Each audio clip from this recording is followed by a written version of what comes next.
Tuesday, 7:48 a.m. The kitchen smelled like burnt toast, baby shampoo, and mild panic. Matt Preston, 35, clean-shaven but not by choice, was frantically buttering half a slice of bread while holding a spoonful of oatmeal and using his foot to close the dishwasher.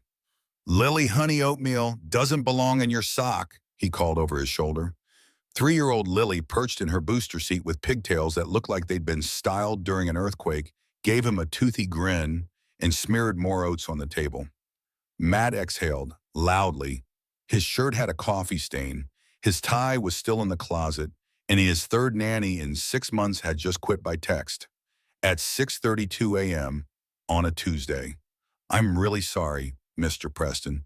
I can't do this anymore. Lily's great, but this just isn't for me. I hope you understand." That was the entire message. No punctuation, no warning, no backup plan, which was why at 7:52 a.m., Matt was emailing HR and trying to convince them to reschedule his morning presentation. Again, "I promise I'll be in by 10. Just give me 2 hours." One hour. I'll bring muffins." He hung up, not waiting for a reply. They were already annoyed with him, and he couldn't blame them. What kind of marketing director couldn't even make it into the office Tuesday, 8:10 a.m., the front door? By some miracle, Lily was dressed, mismatched socks, but still the oatmeal was cleaned off the table, and Matt had managed to put on a clean shirt. Now he sat at the dining room table with a list of 3 potential nannies left to interview. The agency had rushed them in after he begged, borderline cried, and probably ruined whatever remaining pride he had. Candidate number 1, a 22-year-old theater major who thought Lily was a Sagittarius vibe. Candidate number 2, a woman in her 60s who said screen time was a government tracking tool. Candidate number 3, a man named Greg who asked if he could bring his lizard to work. Matt dropped his head onto the table. "I'm doomed." Lily, now coloring on the underside of the coffee table, replied without looking up. "You need a boss lady." Matt blinked. "What did you say?" "A boss lady," she repeated. "Like Paw Patrol's Mayor Goodway, but not so loud." Matt smiled despite himself. "Yeah, I think you're right." 8:35 a.m. Knock at the door. He opened it, expecting candidate number 4 from the agency. Instead, standing on his front porch was a woman. Mid-30s, pale skin, messy bun. Her coat was torn at the seam. Her boots were muddy. She looked like she hadn't slept in days. But her eyes, hazel quiet and oddly calm, met his with a kind of stillness that froze him mid-greeting. "Hi," she said. I'm not here for a job." He blinked again. "Okay, I saw your trash bins were overflowing. I wasn't trying to steal anything, I swear. I just was looking for recyclables." Matt stared. "Right, I saw the open sign on your gate. I thought maybe it was a sale or garage thing. I'm sorry to bother you." She turned quickly, then hesitated. "Actually, would you happen to have a glass of water?" Matt hesitated. He had about 15 reasons to say no. A random woman on his porch, a child inside, a list of bad decisions already made that morning. But something in her voice, gentle, clear, not desperate, just tired, tugged at the decent part of him that still existed under the coffee stains and sleep deprivation. "Yeah," he said. "Sure. Wait here." 8:40 a.m. Kitchen. He brought her the water and stood up awkwardly as she took it, sipping with quiet gratitude. "Thank you," she said. "I'm Eliza." "Matt," he replied. Then, "Look, I know this is weird, but are you sure you're not here for the nanny job?" She laughed once. It was dry, like she hadn't laughed in months and didn't quite remember how. "I don't think I'm your type." "What does that mean, I'm homeless? I don't have a phone, or a resume, or clean clothes.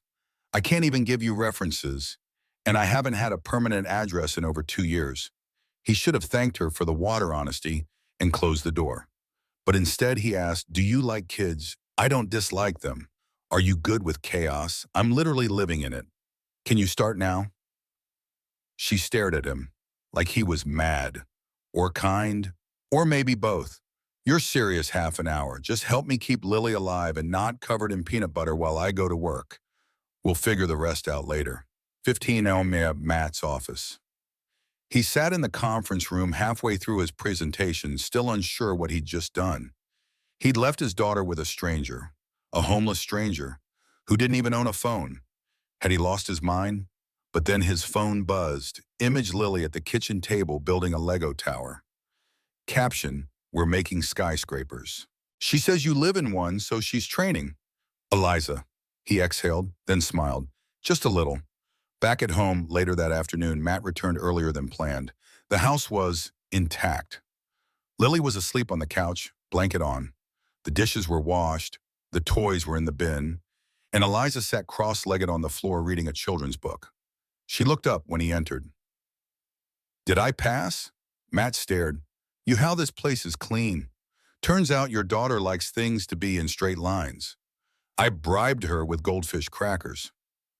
In bedtime, she wanted me to sing. I warned her I sound like a broken vacuum. She didn't care." Matt sat down slowly. "I don't even know your last name." "It's Cole," she said. "Eliza Cole." "Liza." He hesitated. "I can't pay much, not right now. I didn't ask for money, but I will pay you. If you stay." She paused, then nodded. "I'll stay." And that was how it began. Not with paperwork or contracts, not with credentials, but with a glass of water, a little girl who believed in boss ladies, and a single dad willing to take a leap. 3 days later, Saturday morning, Cedar Grove Park. The weekend sun filtered through the early spring trees, casting dappled light across the cracked sidewalk paths of Cedar Grove Park. Joggers passed by with wireless earbuds. Couples sipped lattes on benches. Dogs chased squirrels with religious conviction. And in the center of it all, 3-year-old Lily Preston squealed with delight as she rocketed down the playground slide in her polka dot leggings and mismatched shoes. Matt watched from the shaded bench with a paper cup of coffee in one hand and a nervous twitch in his foot. It was their first Saturday in weeks that didn't involve crisis management. And she was here, Eliza, sitting crisscross on the grass, laughing gently as Lily showed her a rock shaped like a dinosaur tooth. Her long coat was still frayed, but her posture was straighter now. Her cheeks had regained some color. She even let her hair down that morning, thick, wavy chestnut hair that caught the wind like pages of a story he didn't know how to read. He didn't want to stare, but he did, because 3 days ago she had shown up at his door with nothing but a request for water, and now she was here, gently brushing leaves from his daughter's hair and teaching her how to skip rocks. Who was this woman? While Lily napped in the stroller, Matt sat beside Eliza on the park bench. For a moment, they just watched the clouds. "You know, he said most people would have run the other way when I offered a job out of nowhere." "Most people wouldn't offer a job out of nowhere," she replied dryly, glancing at him. "Fair. I almost didn't say yes," she added. "I thought it was a trick. Or a joke. Or worse, pity." "It wasn't pity." He turned to her. It was instinct, an okay desperation. She cracked the tiniest smile, a flash of dimple on her left cheek. "I figured," she said. "You look like a man who'd seen a war. Parenthood is trench warfare with Cheerios." Eliza chuckled. Then her face softened. "Lily's special," she said quietly. "Yeah, she's my entire world, and I'm terrified of screwing it up." Eliza turned to him. "You're not screwing it up. You're just in it. That's what real love looks like." Matt tilted his head. "You talk like you've seen a lot." She went still for a second. Not tense, just hollowed. "I've seen enough." He didn't press. He didn't need to. There was a weight in her silence that said everything. The next morning, Pancake Sunday. Lily demanded pancakes shaped like cats. Matt tried. Eliza succeeded, with chocolate chips for eyes. Matt sipped his coffee, watching his daughter giggle as Eliza told a story about a cat who saved a planet from broccoli pirates. There was something about her, something unteachable. Not just the way she cared, but why she cared. She never talked down to Lily, never babied her, but she gave Lily her full attention, like the little girl was the most important person in the world. And maybe she was starting to feel like home. That afternoon, Eliza in the backyard. Matt stepped outside and found her quietly weeding the small garden bed behind the garage. "You don't have to do that, you know. I like it," she said. "It's nice to fix something small. And no, it'll stay fixed." He leaned on the post beside her. "You ever do gardening before? Used to," she said without looking up. "My mother had a rose garden. Said it taught you how to wait for beauty. She sounds wise. She was. A pause. She died 5 years ago. Matt swallowed the lump in his throat. I'm sorry, it's okay. She dusted her hands. I stopped waiting for beauty after that. Matt opened his mouth, then closed it. Because what do you say to that? That night, Eliza's bed on the couch. Matt brought her a clean blanket and an actual pillow. You know, he said you don't have to sleep on the couch forever. There's a guest room. This is fine. I'm serious. You've been here almost a week. She nodded, but her eyes flickered. I don't want to get used to comfort. Why not? Because comfort is temporary, and when it leaves, it hurts more than hunger. That silence again, like the room leaned in and held its breath. Well, he said finally, if you ever change your mind, the room's yours. She nodded again, then whispered, thank you. Monday morning, a moment at the coffee pot. Matt found a yellow sticky note on the fridge. Lily says you snore like a walrus. Also, she wants to paint your nails tonight. E. He laughed aloud. He hadn't laughed like that in months. And just for a second in that tiny moment of joy, he forgot that he was a single dad, that his life was chaos, that he had no clue who Eliza really was. All he knew was his daughter loved her. And so did a small growing part of him. Wednesday, 600 a.m. Matt's kitchen. Matt opened the fridge expecting chaos. Instead, he found neatly labeled containers. Lily, lunch. No onions. Matt, turkey wrap. Eat this or I'll find you. And a sticky note that simply read, coffee's hot. Yes, I use the good beans. E. He blinked, then laughed. For the first time since Lily's mom had left, mornings didn't feel like battlefields. But he also couldn't ignore it anymore. Eliza didn't fit. Not in a bad way, in a how is she so good at this way. Her instincts were flawless. She didn't just help Lily with art, she knew how to talk her through tantrums. She made bedtime an event. She fixed the leaky sink with a hairpin, and one night she'd casually recited a full Shakespeare monologue while brushing Lily's hair. Who was this woman Thursday? In the living room, Lily was asleep. Eliza sat on the couch flipping through a children's book. Matt stood at the edge of the room watching her. You never mentioned college, he said casually. She looked up unbothered. I didn't think it mattered. It doesn't, he said quickly. It's just you quote literature. You cook like a chef. You fixed my Excel spreadsheet faster than I could blink. Maybe I'm just resourceful. You use conditional formatting. That's not survival instinct. That's training. She closed the book, her face unreadable. I used to work in finance, she said at last. A lifetime ago. You mean before everything I thought mattered stopped mattering? Matt sat across from her. Want to tell me about it? No. She wasn't angry, just final. Okay, he said quietly. But for what it's worth, you're doing a good job here. With Lily, with everything.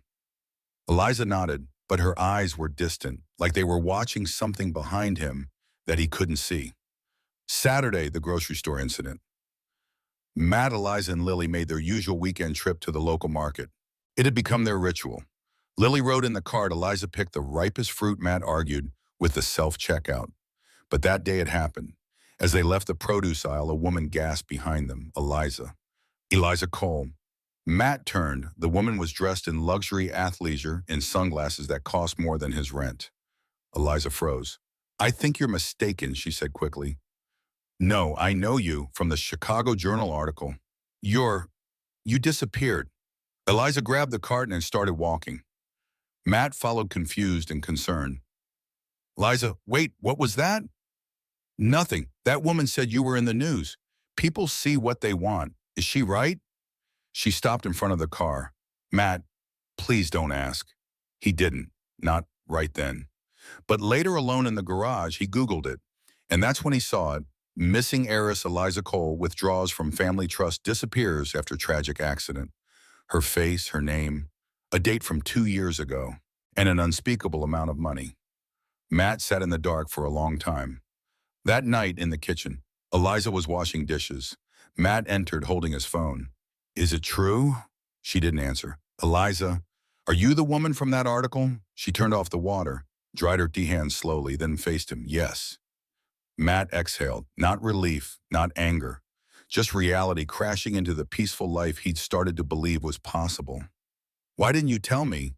Because I wanted you to see me before you saw her. The heiress, the ghost, she sat down, her voice quiet. My sister and I built a fund, renewable energy. We were going to change the world. And then a car crash, one mistake. I lived. She didn't. Matt listened frozen. I couldn't bear the condolences, the press, the investors calling me a liability. So I walked away, closed the accounts, disappeared. But your account, it's still active because I couldn't bring myself to close it. It's the last thing with her name on it. Every dollar in there was built together. She looked up at him.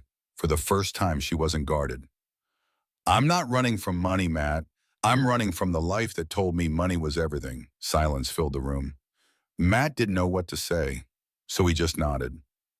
Okay, he said, I get it, or I'm trying to. She reached for her coat. I should go. No, he said quickly. Please stay. She paused. Even now, knowing what you know, especially now, he said, Lily loves you. He stopped himself. Eliza smiled, just a little. Okay, she said, one more day. Tuesday morning, outside the preschool drop-off. The wind carried a chill, but Lily didn't seem to care. She wore her bright purple backpack and bounced in place, waiting for the gate to open. Matt was crouched beside her, tightening her shoelaces when a voice broke through the background. Hum of parents and children. Excuse me, sir? Is that your nanny? Matt looked up. A tall man in a charcoal coat with a subtle camera slung around his neck gave him a thin smile. Yeah, Matt said cautiously. Beautiful child. Beautiful. Story. I'm with the Herald. We're doing a follow-up piece on Eliza Cole. Ever heard the name The Hairs on Matt's Neck Rose? Nope. Doesn't ring a bell. The man gave him a long look, then smiled again. Right. Of course. Thank you for your time. He walked off, calm. Too calm. Matt didn't breathe until the man was out of sight. They found her later that day at home. Matt paced the kitchen while Eliza folded laundry with the ease of someone trying to look unbothered. A reporter approached me this morning. Eliza didn't stop folding, didn't even blink. He asked about you, by name. Now she looked up. The color drained from her face. Did you say anything? No, of course not. But I think you should be prepared. They're looking. She sat down slowly, the shirt in her hand forgotten. They always look. That's the thing about money. Even when you run it, keeps whispering your name behind your back. Can you go back to it, your old life? I don't know if it exists anymore, she whispered. After the accident, I disappeared, not just from the world, from myself. Matt sat beside Peter. You didn't disappear. You just changed lanes. Changed lanes? I drove off a cliff, Matt, and landed here with us. Do you think that was an accident? No, he said gently. I think it was the best kind of fate. She smiled, but it didn't quite reach her eyes. That night, a phone call from a strange number. Matt's phone rang at 11:08 p.m. He almost ignored it, but something told him to answer. Matt Preston, a clipped voice asked. Speaking. You've got Eliza Cole under your roof. That means you're sitting on a gold mine. Ever consider what that could be worth? Who the hell is this, a friend? With a warning, don't play hero. She's news, not your responsibility. She'll run eventually. They always do. Click. Matt sat in silence, the phone still pressed to his ear. Then he walked to the living room where Eliza was curled under a blanket with a book. We need to talk, he said. Now, a tense conversation by lamplight. He told her everything about the call, the man at the preschool, the eyes watching their lives from shadows. Eliza listened, jaw clenched. They want a story, something dramatic. Tragic heiress, dead sister, hidden fortune. They want blood, Matt corrected. Your blood. Then I'll leave. No, you won't, Matt. No, I'm not letting you walk into that storm alone. I've lived in storms before, but this time you don't have to. She stared at him. Then for the first time since she walked into his life, her guard crumbled. And she cried. Not the elegant kind of crying, real shaking sobs that tore from the part of her soul still bleeding from what she'd lost. Matt didn't say anything. He just held her. The next day, a knock on the door. It was the reporter again. This time he came with backup, another man, a small camera, a boom mic, all subtle but unmistakable. Matt opened the door, blocking the entrance with his body. "You're trespassing. I'm just here for an interview. You're harassing a grieving woman. She disappeared with $8.7 million. People deserve answers. She owes you nothing." Then maybe she owes her investors. That one stung, because Matt realized the vultures weren't just after a story. They wanted justice, or at least something that looked like it, and they didn't care how they got it. Matt's jaw tightened. "Leave. Before I call the cops. You'll be seeing more of us." "Not if I can help it." He slammed the door, then locked all three bolts. That night, Eliza made a decision. "I'll go public," she said. "No," Matt said instantly. "I have to. They won't stop until they break down your door. Or worse, go after Lily. I can't let her get caught in this. So what? You'll give them what they want." "No. I'll give them the truth on my terms." Matt stared at her, heart pounding. "What are your terms?" She looked him straight in the eye. "I speak once and then we vanish. You, me, Lily. Somewhere no one knows. Start over. You'd leave everything again. I have nothing to lose. Except you." The air between them changed. No longer employer and nanny. Just two souls battered and cornered, choosing each other in the middle of the storm. Friday, 10:20 a.m. A quiet room. One camera. The lights were soft. The backdrop was neutral. No stage, no media circus. Just a small, independent videographer Matt trusted from his corporate days. Someone discreet, someone honest. Eliza sat on a simple wooden chair, hands in her lap. Her hair was tied back. No makeup, no stylist, no armor. Just her. "Are you ready?" the cameraman asked gently. She nodded once. Then the red light blinked on. She began with her name. "My name is Eliza Jane Cole. I am Iowa's Vice President of the Cole Leon's Foundation for Renewable Innovation. I'm also a daughter, a sister, and I suppose now a story." Her voice was even, but every word felt like pulling glass from an old wound. 2 years ago, I was in a car crash with my sister Natalie. We had just landed a new round of funding. We were celebrating. There was champagne. I wasn't driving, but it was still my fault. I told her we'd be fine to take the canyon road. She inhaled. The car flipped. She died. I lived. Silence. When the press came, I smiled. When the board asked for leadership, I delivered. But I died in that car too. The part of me that believed in success, in climbing, in numbers. Her eyes rimmed with the shimmer of tears met the camera. So I ran. Not because I was ashamed of the money, but because I was drowning in what it cost me. I had everything, but I was no one. She spoke of the streets. People ask how someone with millions ends up homeless. Easy. You stop answering your phone. You disappear. And then even with money, you become invisible. I never touched the account again. I slept in shelters. I washed in gas station bathrooms. I walked for days. She paused. And then, one day, I asked for water on a porch, and a little girl with paint on her nose smiled at me like I mattered. She looked straight into the lens. "You want the story? There it is. But let me tell you the part that won't make your headlines. I was saved not by money or fame or pity, but by love. Uncomplicated, undeserved love. A child taught me to believe again. A man gave me back my dignity without demanding explanation." She held up her hands. "I am not broken. I am rebuilding. And if you think that makes me scandalous, so be it. But don't you dare call me lost. I chose to leave. And now I choose to live." The camera clicked off. No applause. Just silence. And Matt standing by the door watching the woman he thought he had saved actually save herself. Later that day, the video went live. They didn't send it to major media outlets. They posted it quietly to a small YouTube channel with the comments turned off.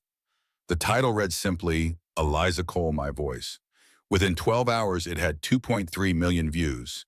Not from outrage, from recognition. People didn't see a scandal. They saw themselves as a tired, hurt human.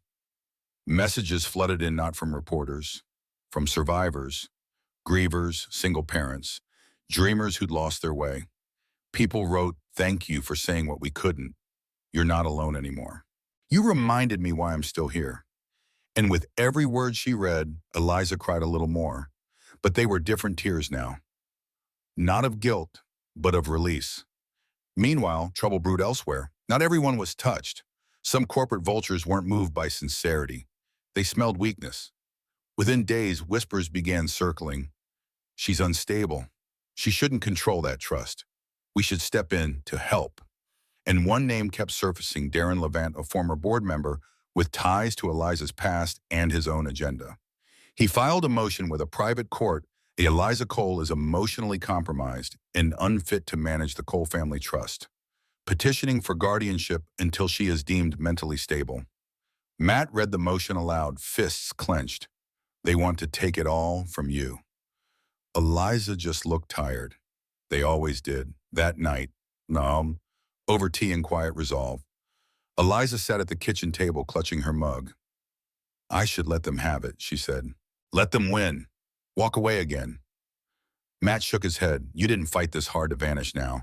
It's just money, Matt. No, it's proof that you survived, that your sister's vision still matters. She stared into her tea, then whispered, do you think I'm strong enough? I know you are. And in that moment, Matt wasn't just a friend. He was her anchor.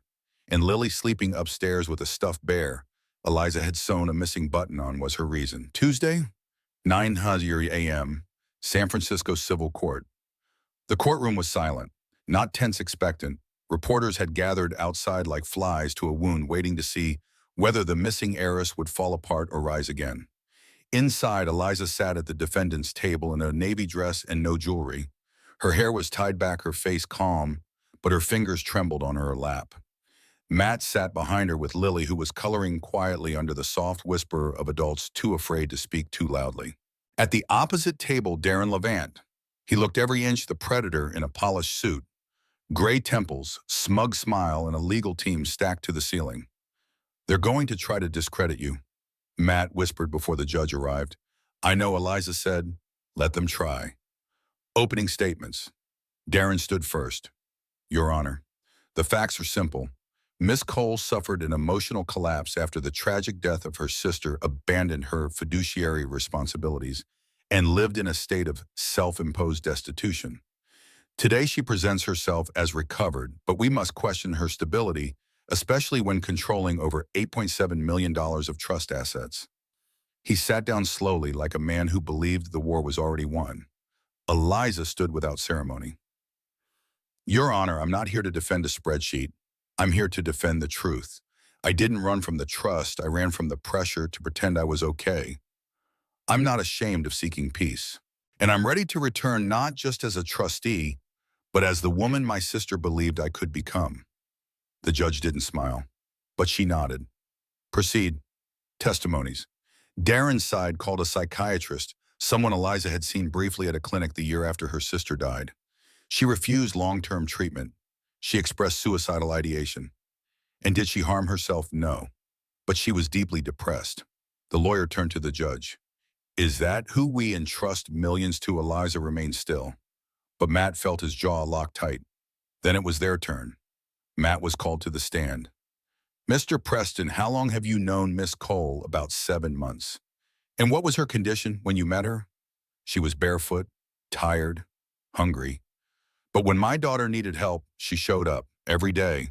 She fed her, she protected her, she became family.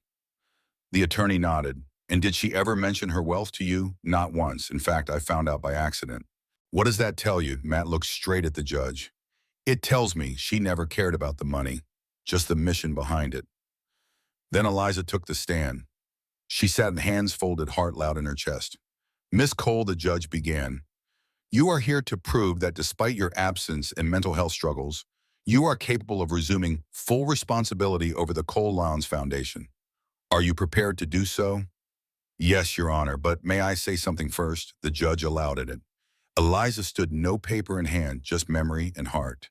When my sister died, something in me shattered. But instead of help, I got headlines. Investors withdrew, board members whispered, Mr. Levant among them. She looked Darren straight in the eye.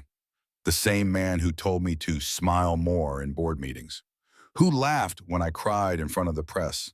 And who, when I stepped away, tried to seize control without notifying me? The courtroom buzzed. I didn't lose my mind. I lost my faith, but I found it again in a little girl with purple backpacks and bedtime drawings, in a man who looked at me like I was a person, not a liability. She turned to the judge. I may have lost 2 years, but I've found my soul again.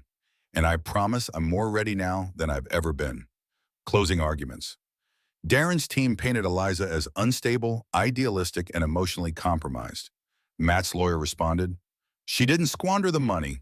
She didn't commit fraud. She didn't even spend it. All she did was heal.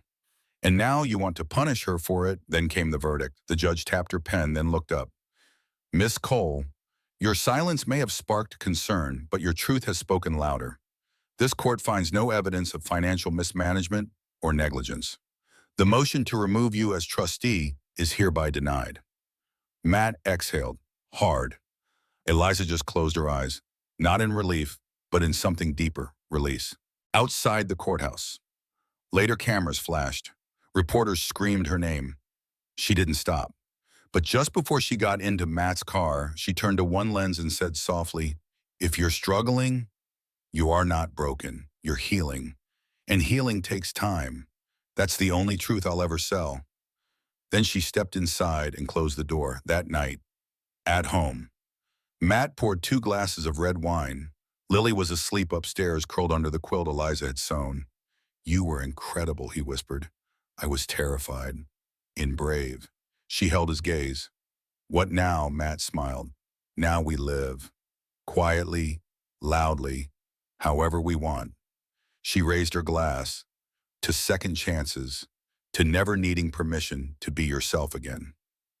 Saturday morning, a long-avoided login. Eliza sat at Matt's kitchen table, her laptop open in front of her.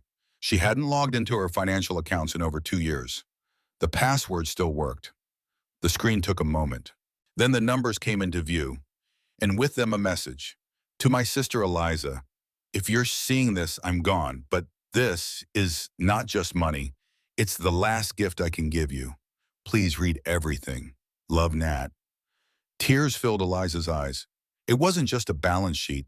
It was a digital time capsule, a folder titled Eliza's Way, with subfolders of letters, documents in one video file. She clicked the video. The last message. Natalie's face appeared sunlit, healthy, alive. "Hey sis, you always said you didn't need a plan, so I made one for you, just in case." She smiled through tears. "If you're watching this, I didn't make it. And I hate that, but I know you. You'd run, you'd blame yourself, you'd disappear." She laughed softly. "So I left breadcrumbs." Eliza watched, trembling. "The trust isn't just cash, Elle, it's seed capital. I rerouted 1.2 million into a separate account only accessible if you logged in yourself. It's for you, not the foundation. I want you to build again. Not because the world needs another project, but because you need to know you can rise." Natalie leaned forward. "And if you've met someone, let them help you. You always tried to save everyone. It's okay to let someone save you too." Eliza broke down sobbing. Matt, who had walked into the room, quietly sat beside her and placed a hand over hers. She didn't let go. Later that day, an envelope with her name. In the financial folder was a document, letters of intent. It outlined 3 planned initiatives under a future foundation named the Eliza Project. Natalie had drawn up ideas before she died, concepts for women's shelters, trauma-informed entrepreneurship programs, and small housing grants for displaced professionals. Each idea came with one note: no spotlight, no media, just people helping people. Eliza read every word. She didn't just believe in me, she whispered. She built for me. Matt smiled. "And now you get to build for others." Sunday, breakfast on the porch. Lily sat cross-legged, munching her pancakes while Matt read a book, and Eliza stared into the morning sky. "You know," Eliza said softly, "I thought I lost her when she died, but it feels like she's still building beside me." Matt looked up. "Maybe she is. You think people really leave?" He put the book down. "I think the best ones leave blueprints. And hearts like yours, don't forget how to follow them." Monday, a phone call to a lawyer. "I want to start a new foundation," Eliza said firmly. We'll still fund the renewable tech side, but we're adding a branch for social reintegration, especially for homeless women with college degrees or professional experience. People like, me. The lawyer was stunned. You could keep that 1.2 million personally. I know, but I already have what I need. She looked across the room at Lily trying to balance grapes on her spoon. The rest isn't mine to keep. That afternoon, a visitor from the past. There was a knock on the door. Matt answered, then blinked. Eliza. She came to the hallway and froze. Standing there was a woman with white blonde hair and a clipboard. Marla, her old assistant from Cologne. You disappeared, Marla whispered, and I couldn't find you. They stared for a long time. Then Marla stepped forward and hugged her hard. You're back now, she said. Tell me how I can help. That night, a new plan. Matt made dinner. Lily decorated the living room with crayon signs that read Eliza's home base. Welcome back to the world, you're brave. Eliza stared at them with tears in her eyes. She doesn't even know what I've been through. Matt shrugged, smiling. She doesn't need to. She just sees the kindness, the calm, the you that matters. Later, a quiet moment on the couch. Do you think I'm finally done falling? Eliza asked. Matt wrapped an arm around her. No, she looked up startled. He grinned. I think you're finally learning how to fly. Wednesday, the community hall was small, but the vision was big. The folding chairs were a mismatched collection. The projector was older than Lily, but the room was full, every seat taken. Lawyers, counselors, small business owners, single mothers, social workers. No press, no hashtags, just people, real people. At the front of the room stood Eliza, her palms slightly damp, her heart pounding. This wasn't a press conference. This was a beginning. Thank you all for being here, she began. I'm not a celebrity. I'm not a hero. I'm just someone who's been very lost and is now trying to help others find their way. She paused, looked out across the sea of faces, some skeptical, some hopeful, some broken, in ways she recognized from mirrors and sidewalks. This isn't a rescue mission. This is a rebuild. Together. Introducing the Eliza Project. Pilot program. The plan was simple. 6-month transitional grants for homeless or displaced professionals.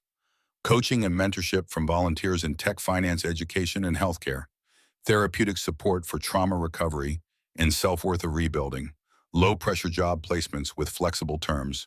Childcare partnerships for parents like Matt. All funded by the side account Natalie had left, and a growing team of silent donors who were tired of giving to walls and wanted to give to lives. After the meeting, an unexpected visitor. She was tall, quiet, a little shy, mid-30s with kind eyes and tired shoes. Ms. Cole Eliza, please. I'm Naomi. I used to teach English Lit. Then, my mother got sick. I lost the house trying to pay her hospital bills. I've been in a shelter for 14 months. She held up a resume, dog-eared and hopeful. I saw your video. I didn't know people like you could end up like me. But maybe people like me could end up like you too. Eliza took her hand. Let's make sure of it. The program grew fast, too fast. By week 4, they had 93 applicants, all women, all with degrees, most with no address. By week 6, the small staff was overwhelmed. The demand was real, but so were the logistics. Matt helped manage spreadsheets, but there were only so many hours. We need more people, Marla said one night. We're scaling faster than planned. Eliza bit her lip. I didn't expect this to become big. Because you built it to matter, not just function, Matt said. That's why it's working. But with success came stress and one looming problem. A letter from the IRS. The note was short, formal, and cold. The Eliza Project Foundation is currently under review due to expedited funding channels from a dormant trust account. Please prepare documentation regarding use of funds and intent. Eliza dropped the letter like it had burned her. They think we're funneling, she whispered. They think I'm hiding something. We can prove it, Matt said. You've kept every receipt. This could shut us down before we finish even one round. She looked up. I can't lose this, Matt. Not again. Back to the courtroom. This time it wasn't about her. It was about what she'd built. The hearing was shorter, more clinical, but just as heavy. They asked for proof of donor intent. Natalie's recorded message helped budgetary forecasts. Matt had built a clean model. Evidence of actual impact, Eliza brought Naomi and three other women now back in housing. Then came the final question from a skeptical agent. Why not just donate anonymously? Why build a program in your name? Eliza didn't blink. Because people need to see the face of failure come back. If I stayed anonymous, the shame stays in the shadows. I want women to see what's possible when the world gives up on you and you don't give up on yourself. Verdict: investigation closed. License renewed. Expansion approved. She exhaled so hard it felt like air for the first time in weeks. The Eliza Project was now recognized as a federally certified nonprofit with a matching grant from a private philanthropic firm inspired by her story. A celebration in the park with no speeches. There were paper lanterns. Lily made one that said, "Nanny Eliza is my hero." Naomi gave a short poem she had written, then cried and hugged Eliza like they had always known each other. And Matt, he just stood nearby, quiet and smiling. "You okay?" he asked her softly later that night as they cleaned up picnic blankets. "No," she said. "I'm not okay. I'm more than okay." He kissed her slow and certain. "You're light in motion," he whispered. "Do you know that?" "Only because you and Lily handed me the first spark." Sunday, a walk through the farmer's market. Lily skipped ahead, dragging Eliza from stall to stall like a tiny tour guide. She'd insisted on wearing her CEO dress, a purple sundress with a sparkly belt and plastic pearls. "We need apples, carrots, and cookies," she declared, "because cookies are good for business." Eliza laughed. Matt just shook his head, eyes full of joy. "I don't think I've smiled this much in years," he said softly as they watched Lily make friends with a goat at the petting corner. "Me neither," Eliza replied, brushing her fingers against his. He looked at her then, that long, honest gaze she'd come to recognize, and he reached into his pocket. "Eliza," he said. She turned, fully surprised by the shift in his tone. "I don't have a ring. I don't even have a real plan, but I know what I do have. What a heart that only beats steady when you're near. A daughter who calls you home. And a future that doesn't make sense unless you're in it." Her breath caught. "Matt." He took her hand right there beside the carrot vendor and the cookie stand. "I know you've rebuilt everything from ashes. I know you don't need rescuing, but if you'll let me, I'd love to walk beside you through whatever comes next. Not as a maybe, not as a what if, but as your partner. For real." The world seemed to still. Children giggled nearby. The smell of baked bread wafted from a cart. But in that moment, it was just them. Eliza nodded, eyes shining. Yes, she didn't need a diamond. She had truth, and that was rarer. Later that day, a storm brewing elsewhere. While they celebrated privately across the city, a man sat in an office lined with diplomas and glass awards. Darren Levant. He watched a news clip silently. The Eliza Project expands nationwide, former heiress turned advocate, sparks change across homeless networks. His jaw twitched. "She's becoming a brand," he muttered. A younger associate stood nearby. "Sir, should we continue the quiet inquiry?" "You said no, I don't want to bury her anymore." He stared out the window, fingers steepled. "Now I want to own her." Monday. A letter that changed the game. Matt pulled the envelope from the mailbox with a frown. No return address, just a sleek black seal. He opened it slowly. Inside was a formal offer from Lyra Global, a new venture fund, with suspiciously familiar ties. To Eliza Jane Cole, "We are prepared to offer a partnership investment of $20 million into the Eliza Project in exchange for 40% governance and naming rights over future digital assets and expansion properties." Matt's stomach dropped. "They want to buy you." Eliza read it twice, 3 times, then folded it in half calmly. "No, you sure that's a lot of leverage? They're not funding me. They're trying to contain me." But Darren wasn't done. Days later, new articles began appearing online. Is the Eliza Project too good to be true? From homeless to heroin? Or strategic rebranding? Inside the mysterious millions behind a former heiress. It was smear without source, shadow without shape. But it worked. Donor interest wavered. Partners hesitated. Eliza sat in the office she'd built from the ground up and stared at the whiteboard. Matt paced nearby. "This is textbook corporate sabotage," he said. You know that, right? Yes. So what now? She turned and for the first time in days smiled. Now we give them a story they can't twist. Wednesday night, a live broadcast, Eliza sat alone in front of a single camera. No filters, no sponsors, no edits. 2 years ago, I lost everything. And I rebuilt not to impress the world, but to honor the parts of myself that refuse to stay broken. Now someone wants to buy my voice, control my story, rewrite what I've lived. She leaned in. So here's the deal. You can spread rumors, you can question my worth, but you can't take away what's real. I am not a brand, I am a bridge, and every woman I've helped is the pillar holding that bridge strong. If you want a headline, take this one. She didn't back down. The stream ended.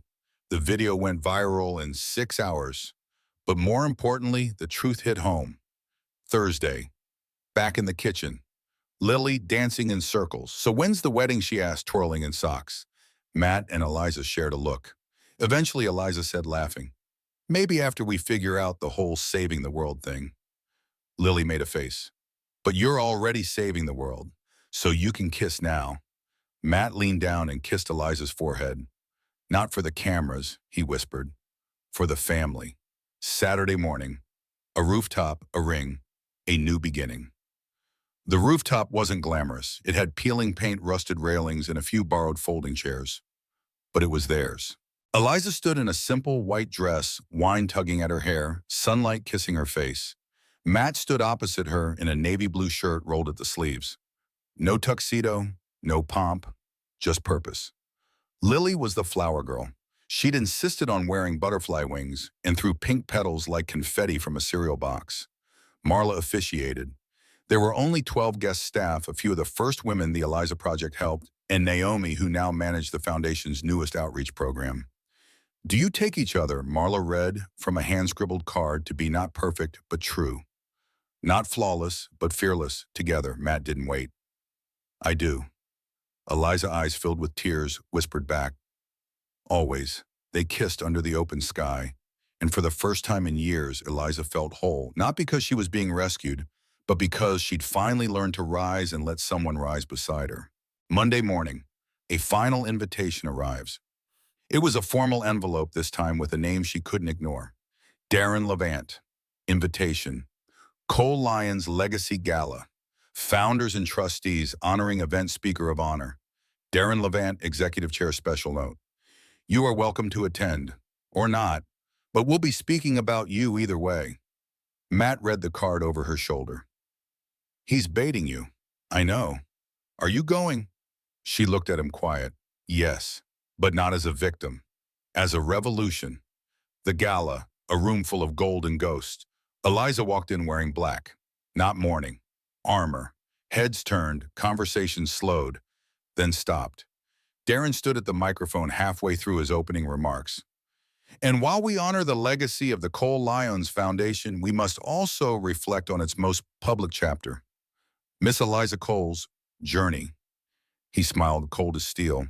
A tale of tragedy, of triumph, some say, of irresponsible wealth, others argue. Eliza stepped forward before he could continue. And some say it's a tale of cowardice, she said loud enough to hush the room, of a man who tried to replace a grieving woman instead of support her. The room froze. Darren stammered. Miss Cole, this is highly unprofessional. You're right, so let's make it personal. She pulled a folder from her purse, documents, time-stamped emails, and proof of the backdoor tactics he'd tried to use to seize the foundation. You tried to take what my sister built. You tried to bury me with gossip, but you forgot something. She looked around the room, eyes fierce. You can't silence someone who's already survived the worst day of her life.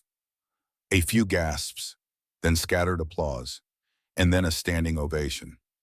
Later, on the steps outside, Matt joined her as the crowd dispersed. That, he said, taking her hand was devastatingly perfect. He won't stop, she whispered. People like him never do. And people like you, they build empires out of ashes. She exhaled. You think I'm finally free? He smiled gently. You're not just free, Eliza. You're home, 6 months later. The Eliza Project HQ. The old co-working space had transformed. There were now 3 offices, 12 staff members, and over 200 lives impacted, each one with a name, a face, and a future. Lily now had an intern desk with stickers and a calculator she didn't use. Matt managed logistics part-time while finishing a book about fatherhood, recovery, and resilience. And Eliza, she ran board meetings. She interviewed new applicants. She mentored women who'd nearly given up. They think I saved them, she said to Matt one on evening, gazing out her window. But truth is, they saved me. He kissed her temple. That's the secret. Love isn't a rescue. It's a revolution. Laura, a letter in a journal. Weeks later, while cleaning her drawer, Eliza found a worn journal her sister had left behind. In the final page, scrawled in Natalie's handwriting, was a note. Dear Eliza, I hope you find someone who sees your fire and doesn't fear it, who sits beside your silence and listens for your truth, who watches you rebuild without trying to steer the hammer. I hope you remember grief is not a weakness. It's the echo of love. And if you're still standing, you're still building. Keep building, sis. I love you. Eliza closed the journal with trembling hands. I am still building, she whispered, and I always will.